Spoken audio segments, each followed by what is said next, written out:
2월 6일 주일 예배를 시작하도록 하겠습니다. 기도하겠습니다. 오 주님 감사드립니다. 주님 감사드립니다. 성령님 이 자리에 오셔서 도와주옵소서. 함께하여 주시옵소서. 기도를 주관하여 주옵소서. 좀 우리에게 부족한 것이 너무 많사오나 주님과 함께 있으므로 모든 것이 이루어질 줄 믿사옵고 모든 것이 기뻐함으로 연결되어 줄 줄 믿습니다. 주님 감사드립니다. 주님 우리 예배를 받아 주옵소서. 주님 우리 예배를 주장하여 주옵소서. 주님만 남겨주시옵시고 주님만 알게 하여 주옵시고 주님의 삶을 우리가 살아내는 존재되게 주여 통치하여 주옵소서. 감사드렸고 예수 그리스도 이름으로 기도드리옵나이다. 아멘. 예, 지난 시간에 이어서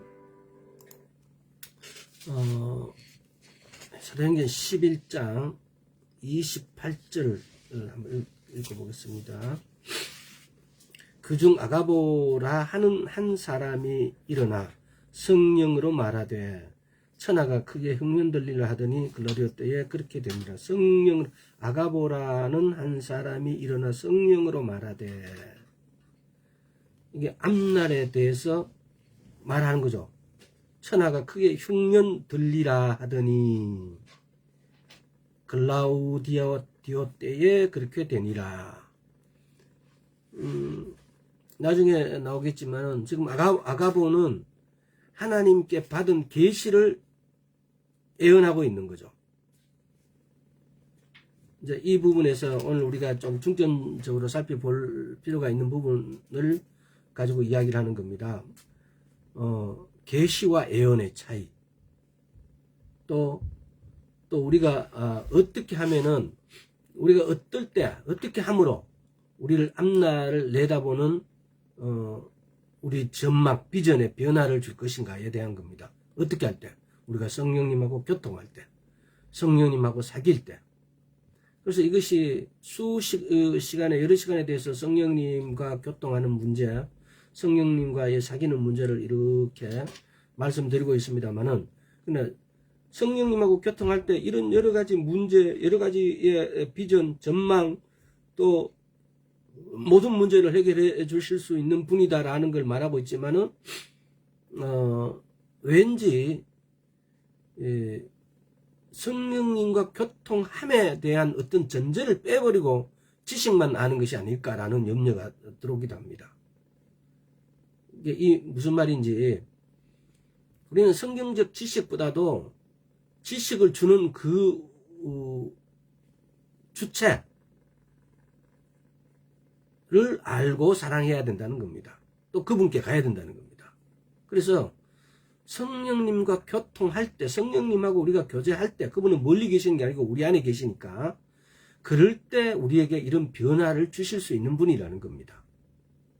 그래서 지난 시간에 이어서 지난 시간에 했던 걸 대략 하면서 지난 시간에 예언에 대해서 이렇게 우리가 앞에 비전을 보는 것은 우리가 성령님과 교통함으로 우리의 비전을, 앞날에 대한 비전을 우리가 볼 수 있는데, 이 비전 전망을 크게 두 가지가 있습니다. 계시와 예언. 비슷한 것 같지만 차원이 틀리고, 계시는 예언을 이렇게 포함하고 있다는 거. 계시는 저 뒷부분에 나옵니다만은, 그래서 계시라는 것과 예언의 차이. 주로 계시와 예언을 사용하시는 분은 그러면 또 지금 또 에베소서 4장, 로마서 12장, 고린도전서 12장에 보면은, 에베소서 4장에 보면은 5 직분이 나옵니다. 선지자, 사도, 선지자, 복음 전하는 자, 목사, 교사. 또 고린도전서 12장과 로마서 12장에 보면은 이걸 더 다르게 또 예를 들어서 이렇게 해석을 해놨습니다. 그러나 선명하게 오늘날 교회에서 5대 직분이라고 하기도 하고, 이런 것은 사도, 선지자, 목사, 교사, 복음 전하는 자. 그런데 우리가 이걸 조금 다른 시간을 내서 이 부분에 대해서 조금 면밀하게 나중에 언젠가는 살펴보겠습니다. 그러나 오늘은 오늘 말씀과 연관되어져 있는 부분, 계시와 예언을 주로 사용하는 직은 어떤 직이냐? 선지자라는 겁니다. 과거의 선지자들은 선견자라고 되어 있습니다. seer. 그러니까 뭐냐면 환상을 보는 자겠죠. 눈이 열린 자. 그래서 계시라는 부분은 지난 시간에 언젠가는 환상에 대해서도 이렇게 말씀을 하는데, 환상에는 세 가지가 있다고. 영적인 환상을 보는 자. 그러니까 영적으로만 그걸 느끼는 어떤 것들. 두 번째는 비몽사몽 간에 뭐 이렇게 하는 부분들, 이렇게 할 수 있는 환상. 세 번째는 열린 환상 이래 가지고 현실에 나도 인식하면서 환상을 다 보는 거, 이런 부분입니다. 나중에 뒤에 다시 한번 설명하겠습니다. 그래서 지난 시간에는 사도행전 11장 28절 가지고, 우린데 그러면은 계시나 예언이 찾아오면은 우리는 어떤 자연적 방법으로는 설명할 수 없지만은, 그렇지만 그걸 우리에게 계시된 그 일들이 우리의 내적인 암, inner knowing, 내적인 암을 통해서 우리가 그걸 알게 되어지고, 그래서 우리는 그것을 준비해서 그 일을 더욱 잘 알 수 있고 그 일이 성취되어질 수 있게 한다라는 그런 말씀을 간단하게 드렸습니다. 그게 뭐냐면요, 우리가 계시에 찾아오면 지금 보면 여기도 보면은 계시록 11장 28절 에도 보면은 아가보라고 합니다. 아가보는 나중에도 나옵니다만은 아가보가 선지자였다는 사실. 나중에 보면은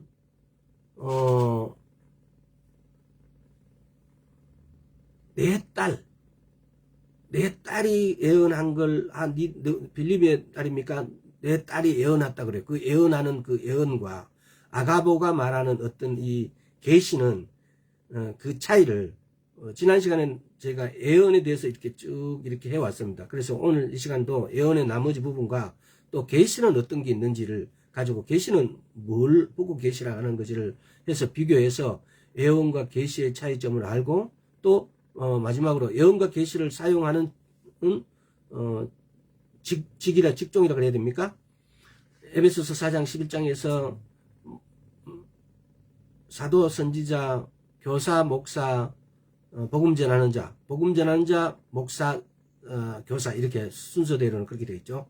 거기에 대해서 이렇게, 그러면 어떤 분들이 주로 이렇게 하는가? 오늘날 우리가 보면은 사도가 없다, 이제는 없다라고 이렇게 하시는 분도 있고, 근데 전혀 그렇지 않습니다. 또 복음 전하는 자가 또 그러면 뭐냐?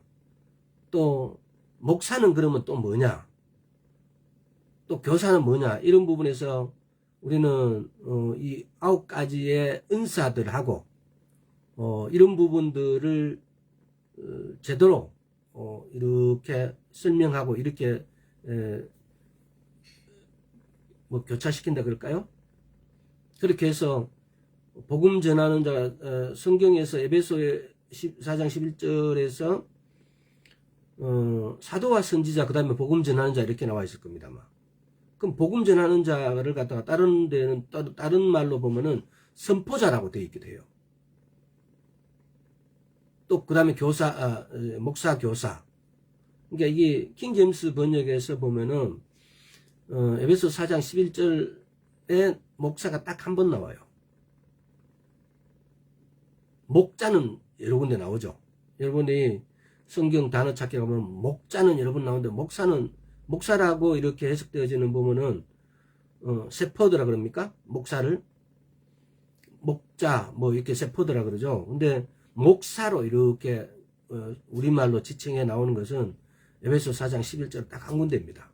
나머지는 전부 다 목자로 이렇게 나오죠. 그러니까 이런 목사와 목자의 차이도 존재한다는 사실. 그래서 오늘날 우리 교회의 목사들이 때로는 보면은 너무 과도한 권력을 차지하고 있지 않느냐. 목사가 취해야 될 기본적인 소양과 자세는 버리고 목사 권한이 아닌 어떤 권한까지도 목사가 차지하고 있지 않느냐는 겁니다. 그래서 교회가 실질적인 성장을 못하고 자꾸 외적인 향상을 추구하고 있지 않나라고 생각되어집니다. 이건 선명합니다. 케네시 해긴 목사님 또 그 다음에 여러 목사님들 책을 이렇게 읽어보면은 나름대로 그분들은 선지자라고 할 수 있어요. 그래서 하나님께로부터 받은 계시. 그래서 에베소서 4장 11장, 로마서 12장, 고린도서 12장에서 말하는 그 직종에 대해서 영역을 이렇게 구분해 준 부분들이 있습니다. 그래서 오늘 이 시간도 그 부분들을 다시 예언에 대해서 다시 한번 이렇게 복습하면서 나머지 부분 예언과 그 다음에 계시와 그러고 난 다음에 선지자가 도대체 뭔지를 한번 알아보도록 하겠습니다. 예언의 지난 시간에 예언이란 뭔가 에서 이렇게 예언은 예언하다라는 단어의 뜻이 흘러나오다, 물방울처럼 떨어지다, 솟아오르게 하다, 뭐 이런 뜻인데 아주 대표적인 것이 흘러나오다. 예언은 흘러나오다. 그러니까 이것이 내 것이 아닌 거죠. 하나님께서 내게 부어주심으로, 나를 알게 하심으로 내가 말하는 겁니다. 그래서 거기에 대한 폐단 이런 것들도 나중에 한번 살펴보기로 하겠습니다. 예언을 주신 게 폐단이 아니고 사용하는 우리에게서 온 예언의 폐단. 저도 한때 예언의 사역자가 온다고 해서 가보면 모든 사람을 붙잡고 예언을 해줍니다. 모든 사람께 해준 예언이 모든 사람에 다 맞지 않았어요. 대부분이. 그랬을 때 우리는 한번 성경적으로 돌아가서 한번 생각을 해봐야 됩니다. 예언과 계시를 주는 직분이 선지자였는데 엘리사는 어떻게 됐습니까? 엘리사는 우리 책에 나오는 가장 유명한 선지자 중에 한 사람인데 게하시가 그렇게 다시 나가가지고 금 보따리 하나 하고 이런 걸 받으려고 막 갔어요. 게하시가 겉옷 2벌 하고 막 이런 걸 받으려고. 근데 엘리사는 처음엔 그걸 몰랐어요. 몰랐다 그래요. 왜? 하나님께서 계시해 주지 않으니까. 근데 엘리사가 게하시가 돌아왔을 때는 내 마음이 거기 함께 있었다 그래요. 하나님께서 갈 때는 게하시가 간다는 걸 안 보여주셨지만은 게하시가 받을 때는 그것을 봤다라 그래요. 왕하에 가보면은 왕하 5장 4장 이렇게 보면 그런 부분이 이렇게 쭉 나와 있어요. 보면은 하나님께서는 엘리사를 통해 가지고 게하시가 돈 저거 가니까 너무 아깝잖아요. 받으러 가는 것은 계시해 주지 않았지만은 그러나 게하시가 나가 가지고 받는 것은 내 마음이 니하고 같이 함께 있었다 그래요. 하나님이 보게 하신 거예요. 그래서 이런 부분들, 이게 지금 제가 뭘 말씀드리고자 하느냐 하면은, 우리가 함부로 점치는 것 같이 예언하러 다니지 말라는 거. 계시 받으러 다니지, 계시는 그렇게 개인인데 주는 계시가 아니기 때문에 받을 수도 없지만은, 그러나 받으러 다니지 말라는 겁니다. 성경적 이치는 그런 겁니다. 한번 여러분 이렇게 숙고해 보십시오. 왜 어떤 부분은 보여주시고 어떤 부분은 안 보여주실까? 왜 보여주는 부분을 또 안 보여준 부분을 우리가 이렇게 집중해서 생각을 해보면은 과연 100명의 성도가 예언 목사님이 오셨다고 그 앞에 가시면 100명인데 다 보여주실까? 성경적으로는 그렇지 않다는 겁니다. 저렇게 유명한 엘리사, 엘리야보다 능력을 갑절로 더 달래가 받은 엘리사. 근데 그 엘리사인데도 다 보여주지 않았습니다. 문둥병을 고친 것은 엘리사 사역에 나만 장군 딱 한 사람이었습니다. 하여튼 이게 말이 또 옆으로 새버렸는데 이렇게 하나님께서 우리한테 비전을 보여주신데 우리가 그게 뭐냐면은 오늘날 그러면은 우리가 또 생각해 봐야 되는 게 이렇게 사도나 선지자를 그럼 우리가 이렇게 숭앙해야 되는가? 경배하고 막 이렇게 해야 되냐? 그분을 막 그렇게 쫓아다녀야 되냐? 한번 생각해 보십시오. 오늘날 우리에게는 성령님이 우리 안에 와 계십니다. 그리고 하나님의 말씀이 우리 손 안기에 와 들어와 있습니다. 누구든지 선지자고 누구든지 사도가 될 수 있는 자격을 이때는 하나님께서 기름 부으실 때 구약 시대 때에는 왕과 제사장과 선지자에게만 기름 부었습니다. 그러니까 그것은 특정한 사람에게 주님께서 기름 부으심으로 그 사역을 하게 되어진다는 거였고, 오늘날에는 누구든지 예수와 그리스도를 믿기만 하면 그 기름 부으심이 누구든지 임하게 되었습니다. 그러니까 우리는 예언 받으러 가려고 아무데나 머리 조아리고 들어가지 말라는 겁니다. 지금 성경적이 아니라는 거죠.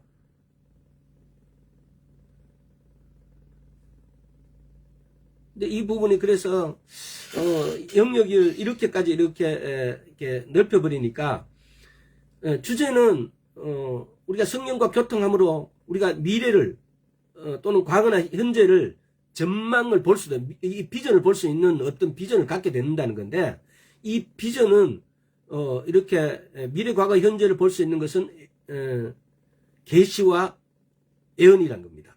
그래서 이걸 연결하니까 이 직종은 선지자라는 겁니다. 물론 교사도 그렇게 할 수 있습니다. 목사도 그렇게 할 수 있습니다.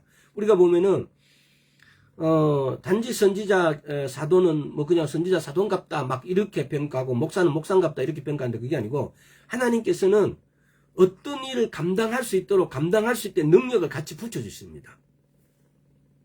그래서 목사라는 리더자에 있는 직종은, 예를 들어서 은사가 있지 않아도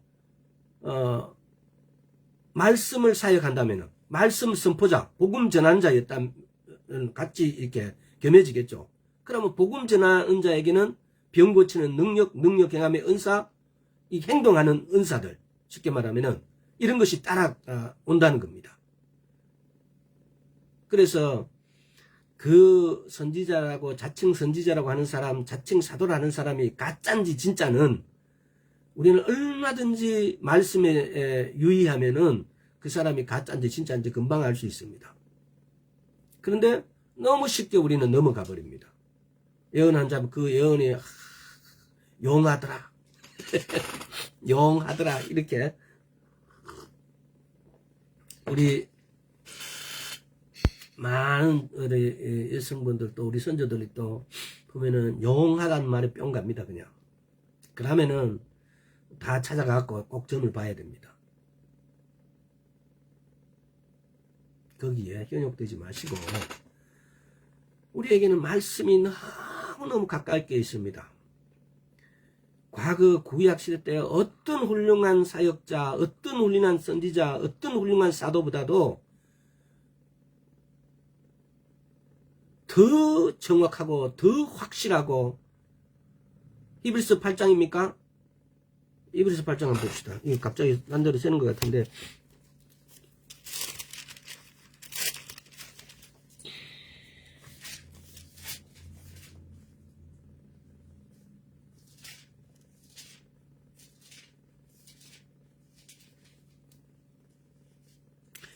육 절 그러나 이제 그가 더 아름다운 직분을 얻으셨으니 이는 더 좋은 약속으로 세우신 더 좋은 언약의 중보시라. 저 첫 언약이 무음했다면 둘째 것을 요구할 일이 없었으려니와 저희를 허물하며 일렀으되 주께서 가르치되 볼지어다 날이 이르니 내가 이스라엘 집과 유다 집으로 새 언약을 세우리라. 또 주께서 가르치되 내가 저희 열조의 손을 잡고 애굽 땅에서 인도하여 내던 날에 저희와 세운 언약과 같지 아니하도다. 저희는 내 언약 안에 머물러 있지 아니하도다. 내가 저희를 돌아보지 아니하였노라.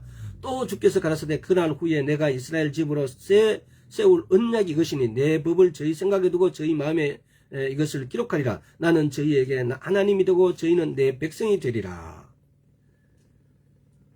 이렇게 새 언약을 주셨다고요. 이 부분을 여러분들 좀 이렇게 그냥 주르륵 읽는 것으로 끝내지 마시고 묵상을 하면서 숙고하면서 도대체 이 의미가 뭔지를 깊이 생각해 보십시오. 그러면은 특히 제가 한 10몇 년 전에 그런 경우를 많이 봤는데, 손톱만한 일이 벌어지면 여성들은 무조건 예언하는 자를 찾아갑니다. 예언 좀 한다 하면 그 목사님들 가서 예언해달라 그래요. 이거 예언하는 목사님도 가짜, 예언 받으러 간 사람은 당연히 가짜. 둘 다 넘어지게 되어 있습니다. 우리 여성들의 제가 봤기 때문에 그런 말합니다. 과거의 신앙들이 이런 데를 너무 많이 쫓아다녔어요. 그래서 그러지 마십시오. 성경의 말씀, 우리가 성령님과 교통하면은 성령님께서 여러분이 알고자 하는 그 이상을 말씀해 주십니다. 그보다 더 자세하게, 그 더 많은 비전을, 또 그보다 더 좋은 길을 인도해 주십니다. 그래서 올바른 길을 우리가 찾아가자는 겁니다. 그래서 여기서 보면은 예언하다, 지난 시간에 미래를 보는 뭐 이런 뜻이 아니에요. 맡길래예요. 맡길, 예언하다 이렇게 할 때 맡길래. 예언은 히브리어로 나비, 헬라어로는 프로페테스라고 했는데 예측하다, 프레딕션이 아니고 프라피비시라고 합니까? 프라페시라고 그럽니까? 발음이 신통찮다, 그죠? 예언은 영어로 번역하면 프라피시라고 그러죠. 이렇게 번역되어 있어요. 프레딕션이라는 예측하다 이런 뜻이 아니고 선포하다라는 말로 되어 있어요. 예언은 원래 뜻은 흘러나오다, 뭐 물방울처럼 떨어지다, 솟아오르게 하고 흘러나오게 한다 이런 뜻이에요. 이런 게 예언이에요. 어디서? 성령님으로부터. 요즘 우리에게 실제로 말하면은 우리가 그렇게 해서 기도를 열심히 하고 하나님께 나를 내려주고 내가 하나님께 가까이 가면 갈수록 드러나시는 분은 오직 예수 그리스도입니다. 그분이 우리의 주인 되십니다. 우리가 우리 스스로를 정결케 하고 하나님께로 말씀께로 가면은 오직 드러나시는 분은 예수와 그리스도라는 겁니다. 그래서 그 역까지에 치중하지 마시고 그 역까지를 다 쳐내버리세요. 그리고 오직 예수님께로. 이게 결론적이 그런데 그렇다면 우리는 바로 결론으로 가면 되지 왜 다 과정을 거쳐야 됩니까? 시간도 없는데. 자, 그래서 지난 시간에 예언의 목적을 이렇게 한 9가지를 이렇게 말씀드렸습니다. 살아계신 하나님의 말씀과 뜻을 전하는 것이다. 교회에 덕을 세우는 데 있다. 예언하는 데는 선지자를 권면하는 것이다. 신자를 안위하는 것이다. 불신자에게 표적이 된다. 하나님께 경배를 올리는 것이다. 복음을 전파하는 일이 되어야 하고 때로는 하나님의 경고가 되기도 하고 숨은 일을 드러나게 하는 것이다 라고. 이번 시간에는 예언 은사에 대한 올바른 이해, 고린도전서 14장 29절 한번 봅시다.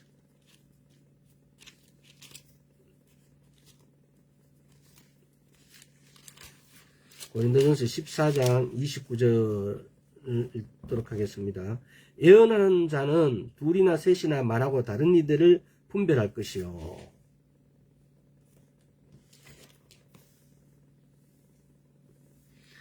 이 부분은 이게 이제 예언의 은사에 대한 올바른 이해를 갖다 이야기하는데 이렇게 분별을 해야 된다는 겁니다.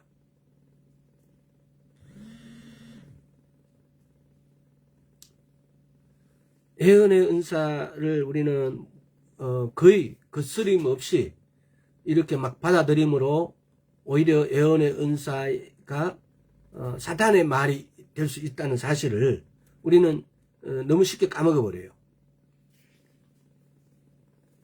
그런 오류에 빠지지 않기 위해서 분별해야 된다는 겁니다. 여기서 다시 한번 29절을 다시 한번 읽어보십시다. 예언하는 자는 둘이나 셋이나 말하고 다른 이들은 분변할 것이요.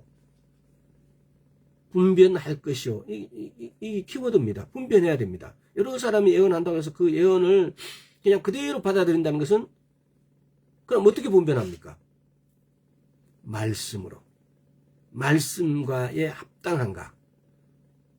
하라 하지 말라 뭐 이런 말들이 이렇게 동사로 우리말 끝에 이렇게 옵니다. 그러면은 그 목적과 주어에 대해서 성경에 이런 주어와 이런 목적에 대해서 성경에는 뭐라고 기록되어 있는지 우리는 분별해야 됩니다. 두 번째는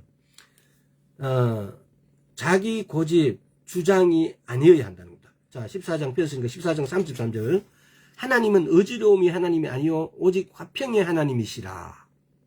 또 40절 한번 보겠습니다. 모든 것을 적당하게 하고 질서대로 하라. 질서가 없다든지 또는 어지럽다든지 하나님은 화평의 하나님이라는데 그 예언을 듣는 순간 막 머리가 아프고 나는 우약고 나는 어쩜 되노? 이거 가짜라는 겁니다.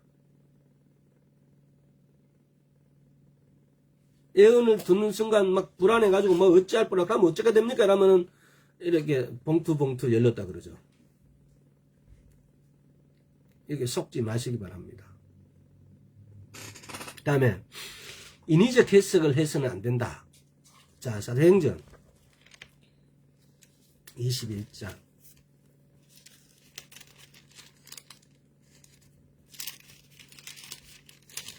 사도행전 21장 4절 제자들을 찾아 거기서 이래를 머물더니 그 제자들이 성령의 감동으로 바울더러 예루살렘에 들어가지 말라 하더라. 왜? 나중에 13절에 보면 예수의 이름을 말하여 결박할 뿐만 아니라 예루살렘에 죽을 것을 각오하노라 이렇게 말하잖아요. 이제 이게 지금 보면은 자 20장 22절 한번 읽어보겠습니다. 보라 이제 나는 심령의 매임을 받아 예루살렘에 가는데 거기서 무슨 일을 만날지 알지 못하노라. 근데 예언하는 자는 거기 가면 이런 일이 있다 하더라 라고 말해요. 21장에서는 21장 4절에서는 제자들이 찾아 거기서 이래를 머물더니 그 제자들이 성령의 감동으로 바울더러 예루살렘에 들어가지 말라 하더라. 예루살렘에 들러가지 말라 하는 이유가 뭡니까? 그 13절에 예수의 이름으로 위하여 20장 21절에 20장 22절에 보라 이제 나는 심령의 매임을 받아 예루살렘으로 가는데 거기서 무슨 일을 만날지 알지 못하노라. 이제 예언하는 사람들은 이제 이 부분에 대해서는 우리가 이거 좀 깊이 생각해 봐야 됩니다. 하나님의 말씀으로 예언하는 사람들은 이런 일이 있다고 말하지. 이런 일이 있다라고 나중에 이걸 여러분들 한번 자세히 한번 읽어보세요. 굉장히 중요합니다. 뭐냐고 이러면요. 예언하는 사람들은 이런 일이 있다라고 이야기하지 가지 말라고는 하지 않습니다. 안 했다는 겁니다. 성경적으로. 근데 바울은 내가 그런 일이 있어도 나는 가겠다라고 말한 겁니다. 그런데 이렇게 이야기할 때 나중에 23장에 가보면은요. 주님께서 말씀해 주세요. 또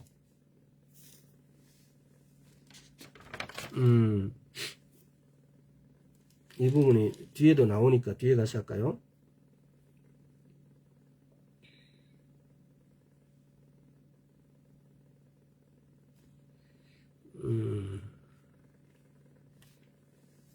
그러니까 나중에 한번 23장에 찾으려고 하면 시간 오래 걸렸어요. 자꾸 제가 이렇게 합니다.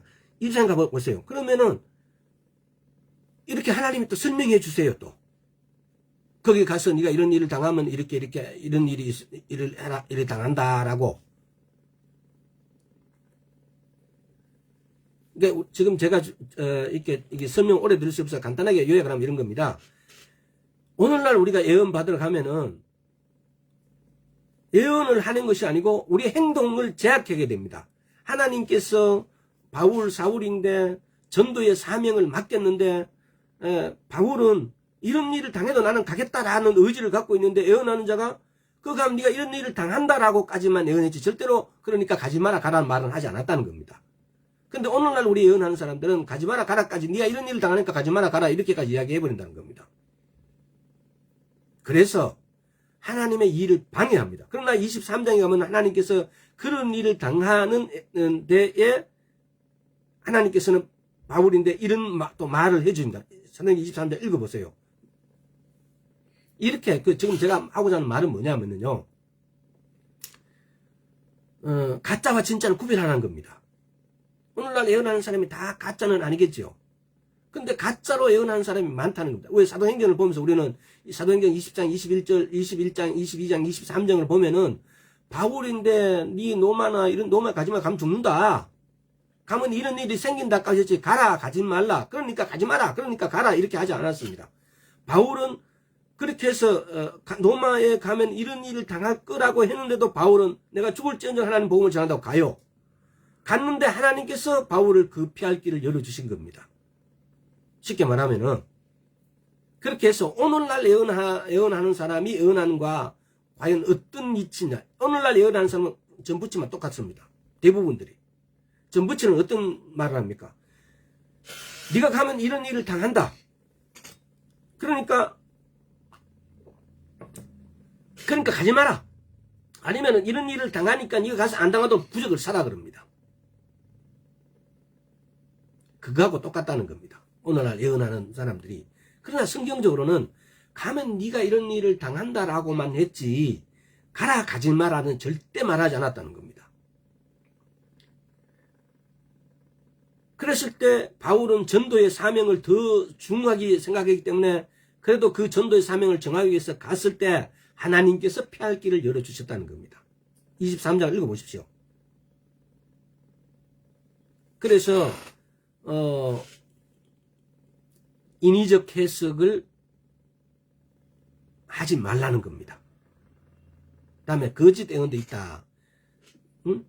에스겔서 13장 에스겔서 한번 봅시다. 에스겔서 야 오늘 이러면 또 진도 많이 못 나가는데 에스겔서 13장 시간이 금방 가버리네.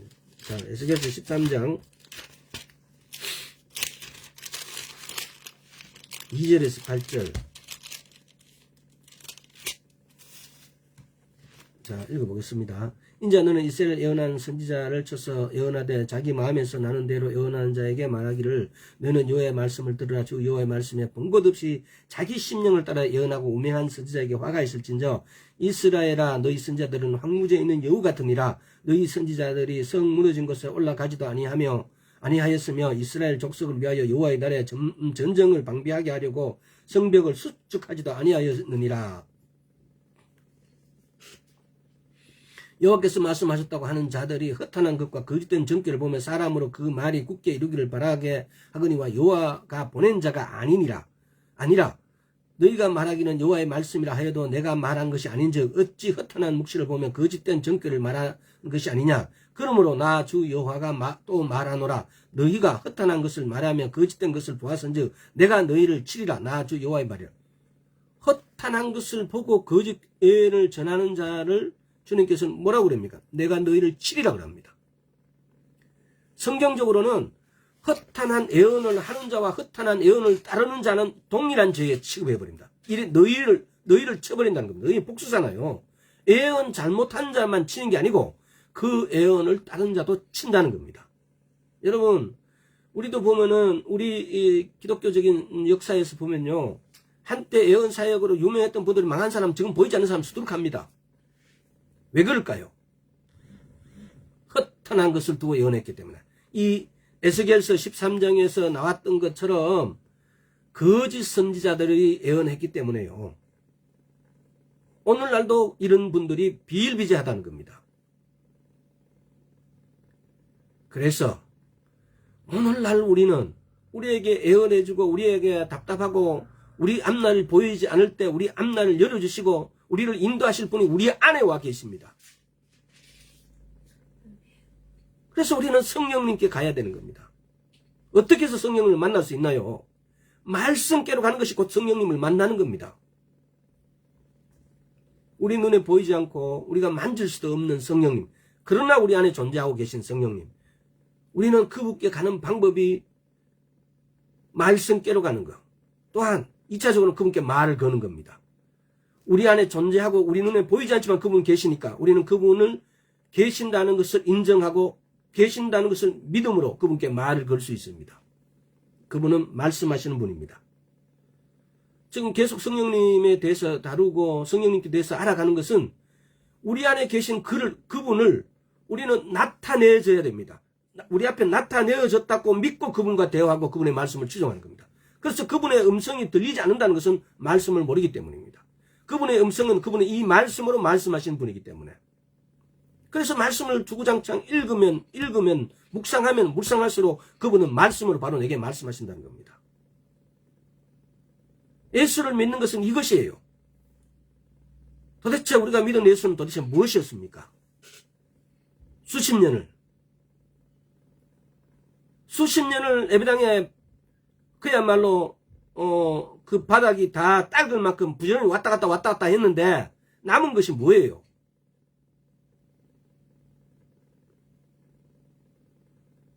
우리는 이 성령님을 만나고 그분이 존재하고 계시고 그분은 누구를 드러냅니까? 예수 그리스도를 그분은 드러내십니다. 내가 성령님께 가면 갈수록 그분이 나타내시는 분은 예수 그리스도십니다. 그분만이 나타나게 돼 있다고요. 이것이 우리가 믿는 기독교가 돼야지, 지금까지 믿는 그런 방식의 기독교는 종교예요. 신앙은 내가 말씀께로 성령님께로 가면 갈수록 예수와 그리스도만 내게 나타나고 그분이 나의 주인이십니다. 주인. 일전에 한번 말씀드렸죠. 주인이라는 것이 어떤 건가. 로마 시대 때에 사자들 이렇게 묶어놓고 큐리오스라 그러죠. 주라고 부르라고. 근데 로마 황제가 나를 주인으로 부르지 않고 예수와를 주인으로 부르면은, 너가 나를 주인이라 부르면 내가 너희들 살려줄 것이고, 만약에 나를 주인이라 부르지 않고 너가 믿는 신 예수와를 주라고 부르면 사자밥이 되게 하겠다 라고 영화에도 나오잖아요. 그 큐리오스라는 주는 우리는 지금 너무 주님 이렇게 막 그냥 너무 쉽게 하는데, 내 마음에 예수와가 진짜 주님이 됐다는 것은, 내 마음에 진짜 예수와가 나의 주님이 됐다면 우리는 이 말씀을 거슬릴 수가 없어요. 사자밥이 되느냐, 아니면은 내가 예수님을 주님하고 내가 죽느냐, 내 죽음을 택하는 것이 내가 주님이라고 부르는 그 주님이에요. 그 큐리오스라 이 말이에요.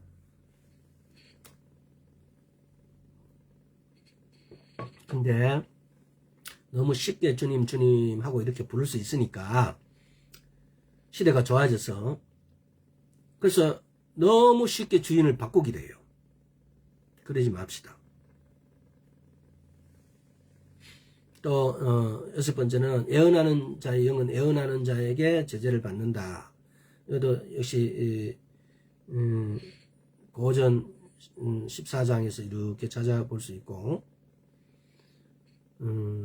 그래서 또 예언과 우리가 이게 구약과 신약에서 예언에서 좀 살펴보면은, 아까 말씀드렸다시피 구약에서는 제사장들과 선지자들과 왕이 기름 부음 받아서 이렇게 위임을 받았습니다. 그래서 그때에 예언하는 선지자는 주로 보면은 본질적 미래 일들을 이렇게 예고하는 거. 오늘날에는 그러면 예고보다는 뭘 한다고요? 밝히 말하는 거. 오늘날 예언에 보면은 폴스텔링이라 그러죠. 폴스텔링으로 이렇게 살짝 이렇게 했는데, 왜? 오늘날 우리는 우리에게 말씀을 주셨습니다. 그리고 성령님이 우리 안으로 내주하시게 되셨어요. 그래서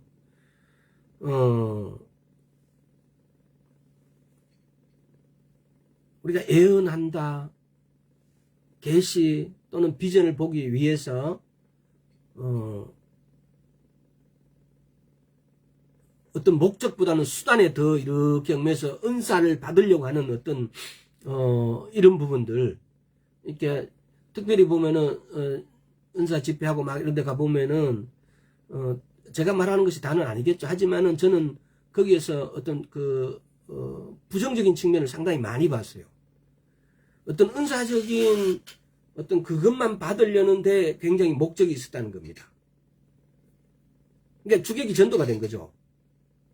근데 그것이 아니라 하나님께서는 에베소서 4장 11절, 고린도전서, 로마서 12장에 보면은 은사들과 그리고 직분을 이렇게 주실 때 그 직분마다 어떤 것이 쓰여진다라는 것을 너무나 선명하게 그 직분을 행함에 있어 가지고 필요한 은사들은 성령님이 주신다는 겁니다. 근데 그 직분하고 상관없이 나는 그 은사만 얻겠다고 막 주여주여하고 있습니다.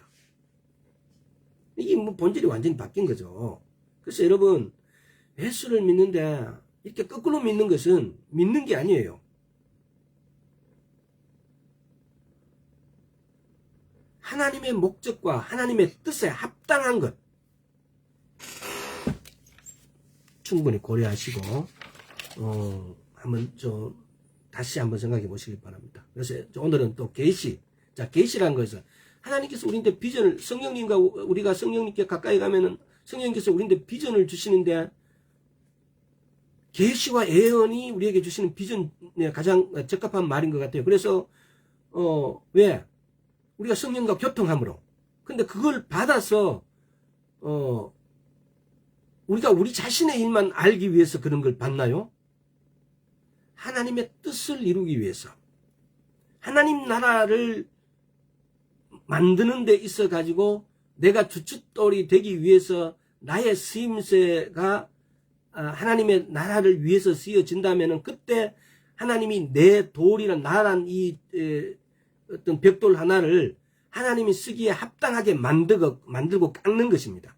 그래서 하나님이 보시기에 가장 좋은 곳, 가장 아름다운 곳에 나라는 벽돌을 딱 붙일 겁니다.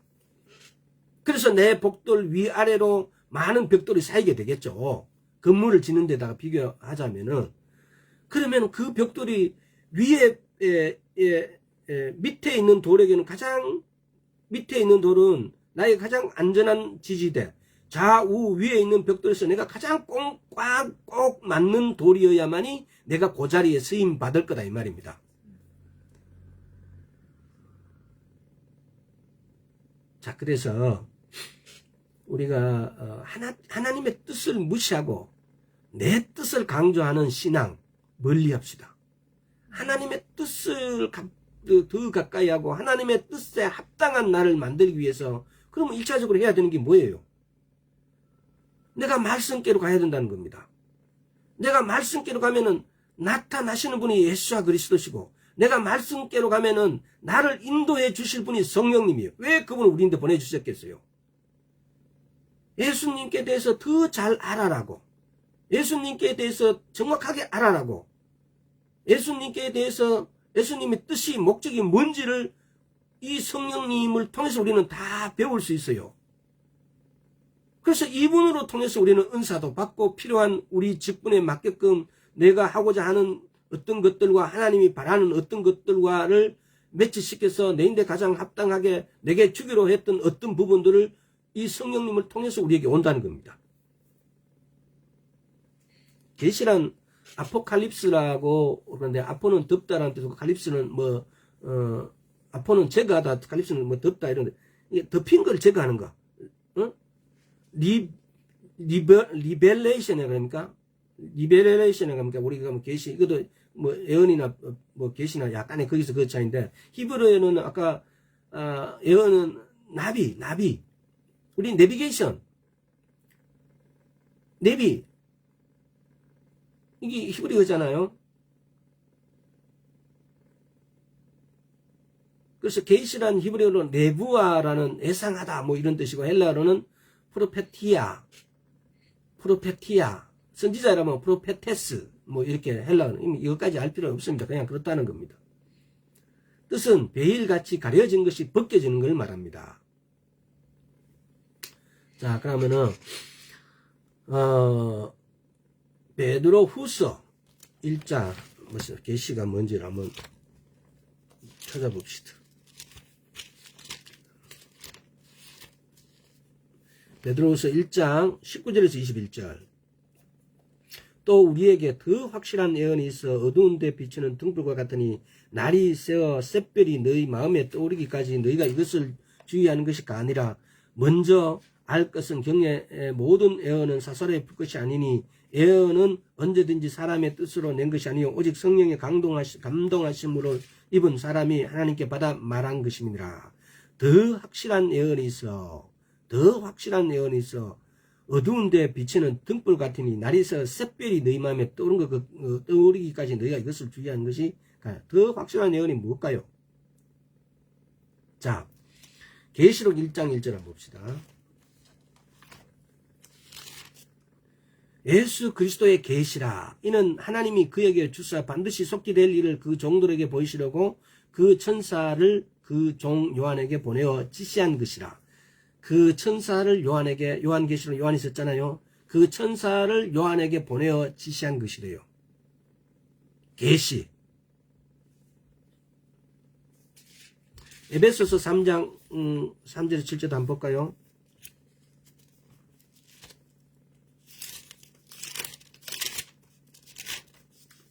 (3장) 3절에서 7절.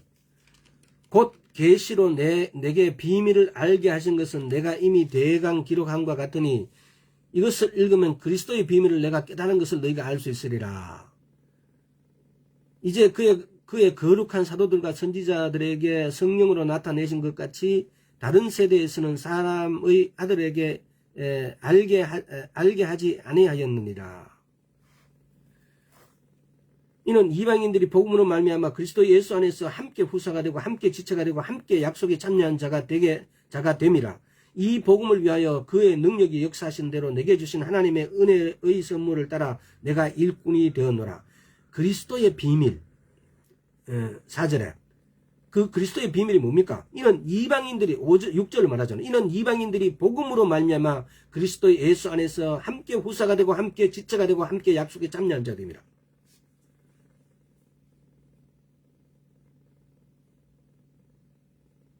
이렇게 하나님께서 계시를 주셨는데 그 계시가 곧 그리스도의 비밀인데 그 그리스도의 비밀이 뭐였냐고요?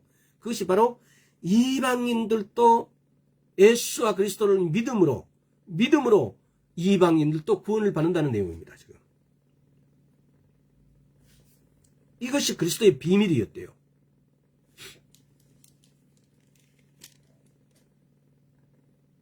이것이 이런 것들을 우리는 보고 계시라 그런다.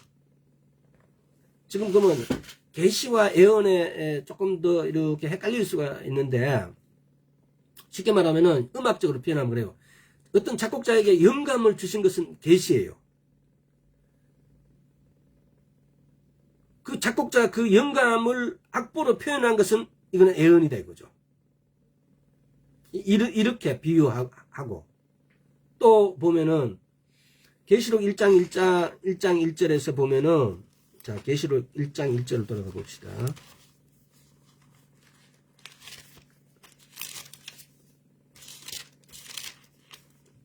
예수 그리스도의 계시라. 이는 하나님이 그에게 주사 반드시 속히 될 일을 그 종들에게 보이시려고 그 천사를 그 종 요한에게 보내어 지시한 것이라.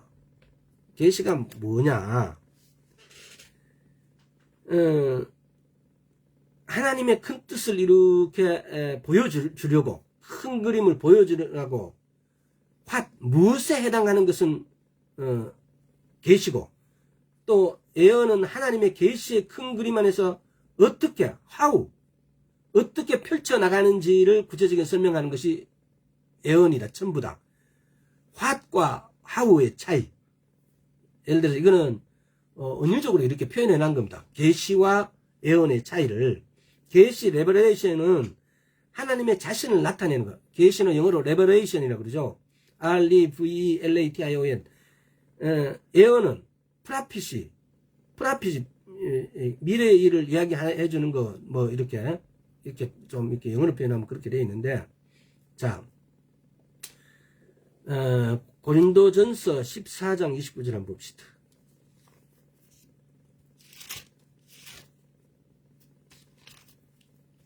자 14장 29절에 예언하는 자는 둘이나 셋이나 말하고 다른 이들은 분별할 것. 약간 읽었던 얘기죠. 분별할 것이요. 계시의 은사에는 자, 그럼 먼저 그러면 계시의 은사가 어떤 게 있냐라면은 우리가 9가지 은사 중에서 계시의 은사는 지혜의 말씀과 지식의 말씀과 영분별의 은사가 있습니다.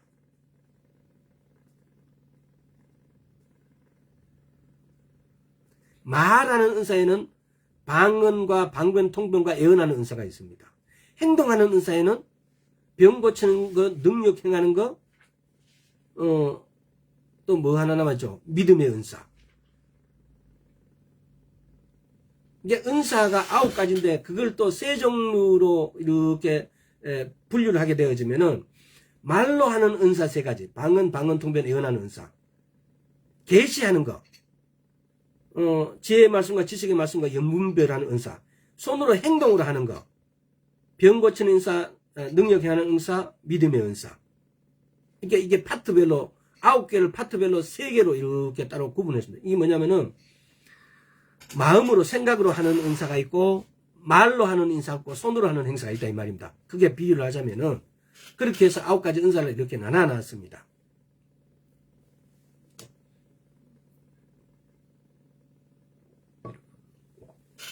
야, 이거 오늘도 다 못하겠네. 이거 아무리 하는 시간 다 됐네.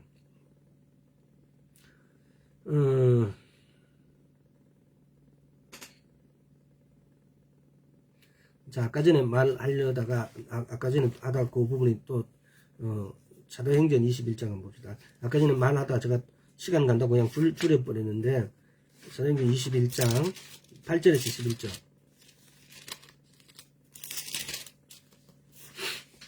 이튿날 떠나 가이사라에 이르러 7 집사 중 하나인 전도자 빌립의 집에 들어가서 요한이라 그의 딸 넷이 신의 처녀로 예언하는지라 여러 날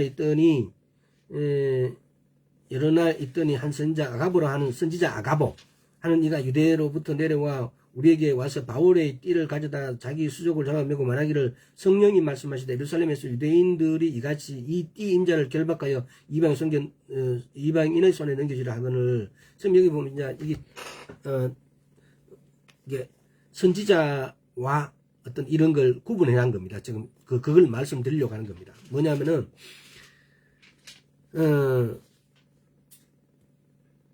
예언하는 자와 계시를 하는 것의 어떤 차이. 또 이걸 이렇게 말이 막 섞여 버리니까 좀 여러분들이 좀 이야기가 조금 쉽지 않을지 모르는데, 근데 이제 이렇게 압축해 보세요. 9가지 은사를 연관되어 있기 때문에 9가지 은사 중에 머리로 이렇게 하는 은사들, 제 말씀과 지식의 말씀과 영분별하는 은사, 또 말로 하는 은사, 방언, 통변, 예언하는 은사, 또 손으로, 행동으로, 믿음의 은사, 병 고치는 은사, 능력 행하는 은사, 이렇게 나눴듯이, 계시라는 것이, 아까 전에 이걸 갖다가 어떻게 계시다 이렇게 하는데, 계시는, 지혜의 말씀과 지식의 말씀과 영분별 은사를 사용해서 이렇게 하는 것이 계시라는 겁니다. 근데 이 계시는 그러면 어떤 직분이 이걸 하느냐? 선지자. 예언을 한다고 해서 다 선지자가 아니라 그랬죠. 그럼 선지자가 그러면 예언하지 못하냐? 선지자는 거의 대부분의 예언을 하게 되어 있습니다. 또 예언 플러스 계시적 은사를 2가지 이상 하게 된다는 겁니다. 일반적으로 그렇게 분류를 해놨어요. 케네시 해긴 목사님은 선지자라고 자칭 선지자라고 하는 분들이 과연 예언의 은사를 가지고 있고 또 지혜의 말씀과 지식의 말씀과 영분별 은사를 중에 2가지 이상을 하고 있는가? 또 선지자는 또 반드시 말씀 선포자예요. 나중에 선지자에 들어가서 제가 더 자세하게 말씀드리겠지만은, 선지자는 반드시 말씀 선포하는 데에, 말씀 전하는 데에 은사가 있어야 돼요. 그러니까 이거는 은사로 분류되어 있지 않는 것 같지만은 말씀 전하는 것도 은사예요. 하나님의 말씀을 잘 전하는 것, 이게 아주 필요 불가결한 거예요. 그러니까 선지자가 하는 어떤 일들이 병 고치기 위해서 안수하는 거, 또는 성경에 보면은 안수를 하지 않고도 병 났어. 예수님께서도 가서 누가복음 17장입니까? 근데 이렇게 보면은 10명의 나병 환자가 오니까 가서 제사장인데 보이라 그래 버려요. 안수도 안 해주고. 엘리사도 마찬가지잖아요. 나만인데 가서 7번 물에 담가라 그래요. 못에 가갖고. 어?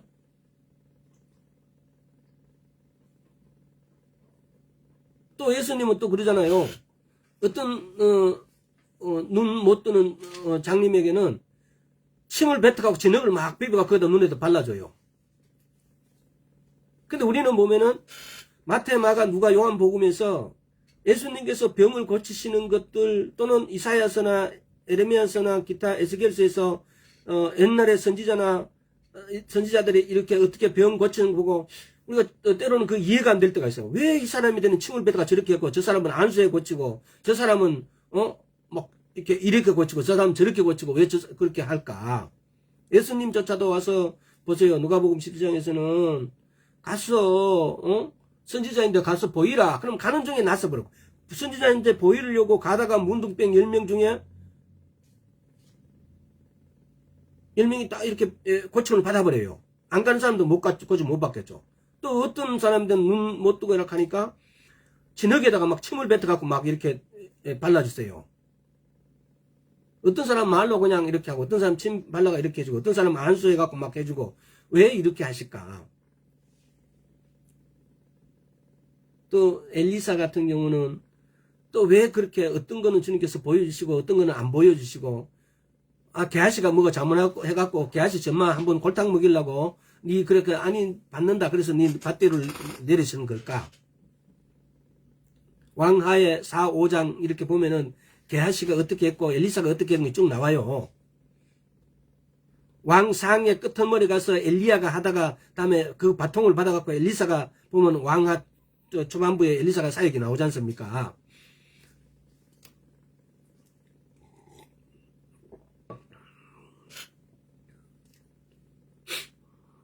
왜 그랬을까?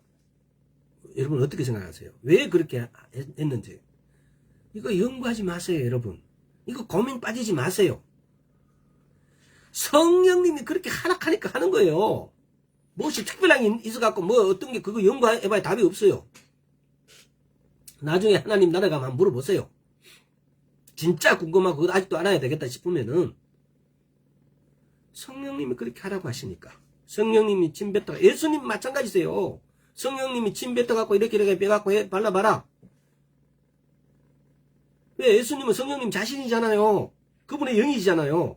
우리 역시 마찬가지예요. 엘리야가 이렇게 하게 했다. 도끼가 까졌는데 막 건져 올리고 이렇게 하는 것들, 이런 것들, 이렇게 하고 저렇게 하고 이렇게 하는 것은 성령님이 그렇게 하라고 하셔가지고 우리는 그냥 그분들은 했을 뿐이에요. 근데 그 원인이 어디에 있냐고 우리가 왜 거기다 궁금해야 돼요?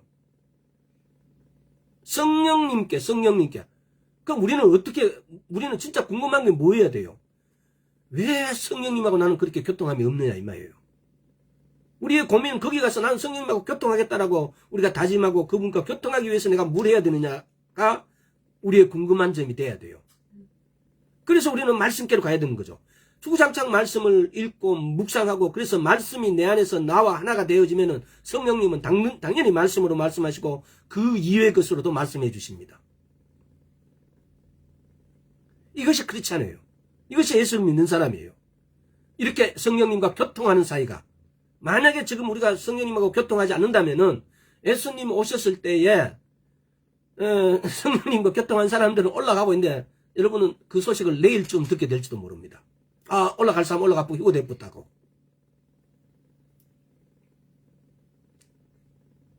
성령님과 교통 없는 믿음은 믿음이 아닙니다. 왜 선지자들이 이렇게 해라 저렇게 해라라고 병 고쳤으며 예수님조차도 왜 이렇게 똑같은 방법으로 말로만 하면 다 되지 왜 침을 진흙에 바르기도 하고 안수하기도 하고 왜 그랬을까요? 예수님께서 와서 뒤에 옷자락 만지는 거 보고 어떻게 그걸 아셨을까요? 헬루병 여인이 와서 옷자락 만져 그런 거 어떻게 알았을까요?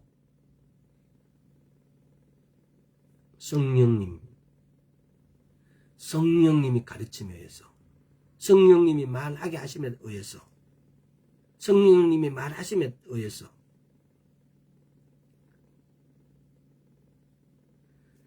성령님과 우리가 교통함으로 성령님이 우리에게 주실 수 있는 걸 우리는 다 받을 수 있음에도 불구하고 교통하지 않으므로 심지어는 휴고가 일어나도 그걸 그 이튿날에 알 수가 있습니다. 시간이 오늘 선지자까지 다 하려고 했는데 이게 다음 시간까지 가야 될 것 같습니다. 그래서 고린도서 14장에 보면은 14장 1절입니까? 다시 한번 더 고린도전서 14장 1절.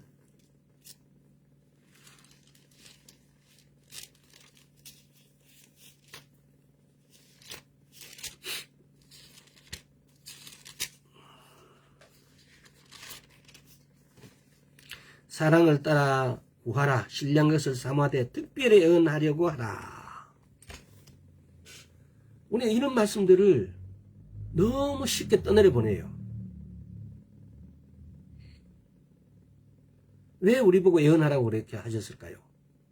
이 애언하는 영을 통해서 우리가 성령님과 교통할 수 있기 때문에요.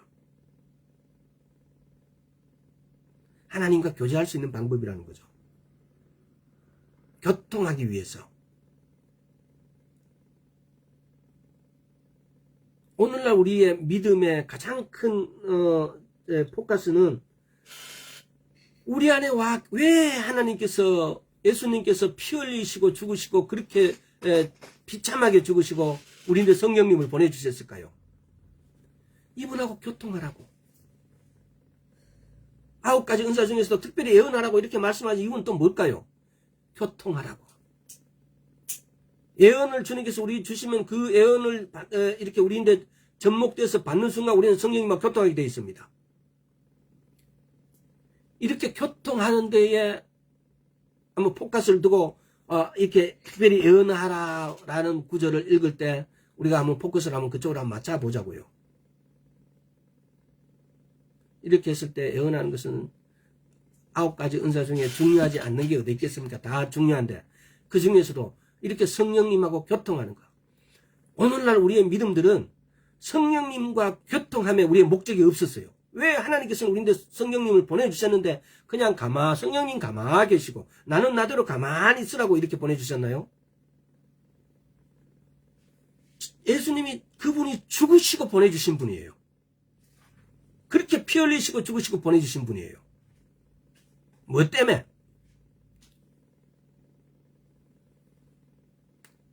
너무너무 중요하고 너무너무 소중하고 너무너무 귀한 그분을 우리에게 보내주실 때는 그만한 이유가 있는 겁니다. 또 그만한 뜻이 있습니다. 엄청난 사랑이 또 포함되어 있습니다. 그래서 모든 사람을 구원하기 위해서 그분을 보내주셨는데 그래서 그분하고 교제함으로 하나님께 나아가는 그 길이 열려지게 되어 있어요. 근데 그 길을 걷어차버리고 그 길하고는 전혀 소통하지 않고 어떤 길을 여러분 가고 있습니까? 다른 길이 없어요. 요한복음 14장에 내가 곧 길이요 진리요 생명이라 그래요. 오직 그 길은 말씀의 길, 그 말씀의 길을 우리에게 보내주셨다고 생각하면 돼요. 성령님은. 우리가 이렇게 예언하지 못하고 아무것도 모르고 얼마나 답답해요. 우리 그렇잖아요. 은사 집회에 가면 그 은사를 자기도 한번 받아보려고 자기인데도 예언해 달라고 자기인데 예언 안 해주면 삐껴요. 왜 다른 사람은 다 해주고 나는 안 해주냐고. 그게 나쁘다는 게 아니고 그런 열성과 그런 하나님께 가고자 하는 그런 어떤 열망들에 대해 열망이 올바른 길로 이렇게 펼쳐져야 되는데 그게 나쁜 길로 펼쳐지니까 자꾸 그것만 추종해요. 말씀께로 가지 않고 내가 하나님을 만나고 싶고 내게도 그런 길이 열려지는 것은 내가 말씀께로 가는 거예요. 그러면은 다른 어떤 선지자보다도 유명하고 다른 어떤 예언자보다도 더 정확한 예언을 주실 분이 내 안에 와 계세요. 그분하고 교통하는 거죠. 그것이 참 신앙이고 그것이 오늘날 우리 주님께서 예수님께 십자가에 못 박히시고 죽으시고 우리에게 보내주신 분은 우리 모두를 예수님께 인도하시기 위해서 우리 모두를 구원해 주시기 위해서 우리 모두 자기의 백성 삼기 위해서 주님이 묘약을 우리에게 처방해 주셨어요. 그런데 우리는 그걸 걷어차버리고 그분께 가지 않고 있어요. 이런 신앙은 성령님께 가지 않는 신앙, 말씀께로 가지 않는 신앙은 있을 수가 없고 존재하지도 않습니다. 여러분께 오신 귀하신 분을 이제 귀하게 여러분 대접해 주세요. 그분께 인사하세요. 베네인 목사님, 또 그 손기철 장로님처럼 안녕하세요 성령님, 성령님 안녕하세요라고 그분과 교통하세요. 그럼으로써 우리가 그분하고 관계가 제대로 설정되어지고 제대로 관계가 형성되어지면 그분은 말씀하시는 하나님입니다. 지금까지 내게 한마디도 안 하셨다면은 이제 그분은 나날이 1초를 두고 여러분 친구와 어떤 친구와 대화하는 것보다 더 많은 대화를 하실 수 있는 분입니다. 어떤 분들은 이렇게 예수님은 수다쟁이라 그래요. 그만큼 말을 말씀하시는 분인데 내인데 하루에 한마디도 안 하신다면은 예수님께 잘못 있는 게 아니고 내인데 잘못 있는 거예요. 그분을 맞이하러 갑시다. 그분께 대화를 걸읍시다. 이것이 성령님이 교통함을 우리에게 비전을 줄 수 있습니다. 예언 계시보다도 더 중요한 것이 우리 안에 와 계신 성령님은 예언과 계시 우리에게 얼마든지 말씀하실 뿐만 아니라 예언과 계시보다 더 정확하고 더 중요하고 더 소중한 말을 우리인데 날마다 분초 단위로 초 단위로 초 나눈 더 초를 나노급으로 나눈 것보다 더 우리에게 많은 말씀을 하고 싶어 하십니다. 오늘 여기까지 하겠습니다. 오 주님 감사드립니다. 주님 우리가 주님을 잘못 알아왔고 우리가 주님을 섬기는 것이 무엇인지 우리가 주님께 가까이 나아가는 것이 무엇인지의 방법을 너무 모르고 알면서도 또는 회피하고 살아왔습니다. 이제 말씀께로 우리 안에 계신 성령님께로 가기를 원하오니 주여 받아주옵소서. 주님 우리에게 계시와 예언과 주님께로 나아가는 길을 열어주옵소서. 감사드렸고 예수 그리스도 이름으로 기도드리옵나이다. 아멘. 반갑습니다. 선교사님 전화 한번 주세요.